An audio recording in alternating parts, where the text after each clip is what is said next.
আপনার ঘরে খাবার নাই মানে ভালো করে যে খাবে। আমার 13 লক্ষ টাকার মাল ভাই পয়সা যাইতেছে ভাই, আমি বিক্রি করতে পারতেছি না ভাই, আমি কিভাবে চলবো ভাই, আমার যারা বাচ্চা দিতেছে। ভাই আর কেউ আসবে না আশা করি। দর্শক শ্রোতা, এই যে ভাইরাল কিরে মধু ভাইয়ের প্রথম ভিডিওটা আমি জীবনে একটা পাপ করছিলাম, আমি সেই পাপের জন্য মাপ চাচ্ছি। কেন মাপ চাচ্ছি জানেন? এই লোকের ভিডিওটা করছিলাম যে না কিভাবে তরমুজ ব্যবসা হয় বাংলাদেশে, কত সুন্দর করে ইন্ডিয়াতে হয়, পাকিস্তানে হয়, সেটা একটা চাইছিলাম যে একটা ডকুমেন্টারি বানাই। এইটা বানায় আজকে ওনার জীবন ঝুঁকিতে ফেলাই দিছি আমি মামুন।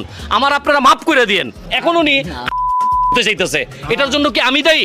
এত লোক কেন আসবে কারণ বাজারে আইসা ওনার ভিডিও করুক, কোনো সমস্যা নাই। কেনার চাইতে মানে বিক্রি করার চাইতে দেখার লোক বেশি। ব্যবসায়ীরা কি করবে? ওনাকে মারবে না ভাই। আপনি আমার মাফ করে দেন ভাই, ব্যবসায়ী আমার মারতে আপনি আমারে মাফ করে দেন। আপনি করেন না না না ভাই, এটার জন্য আমি দায়ী থাকবো যদি আপনি এটা করেন ভাই। হ্যাঁ, আমার এরকম বিরক্ত করলে আমি হলো তুমি নাহলে 24 তালে না না ভাই, আমার কথা শুনেন। আপনার ভিডিওটা যেহেতু আমি করছি, আমি দর্শকের কাছে মাপ চাইতেছি আপনার ভাইয়া। আপনি আমারে মাফ করে দেন আর আপনি কুল থাকেন, ঠান্ডা থাকেন ভাই, ঠিক আছে? আপনি আমার উপরে রাগ করেন না ভাই, ভিডিওটা আমি করাতে কষ্ট ভাই, আমার 13 লক্ষ টাকার মাল ভাই বসতেছে ভাই, আমি বিক্রি করতে পারছি। ওনার ঘরে খাবার নাই মানে ভালো করে যে খাবে।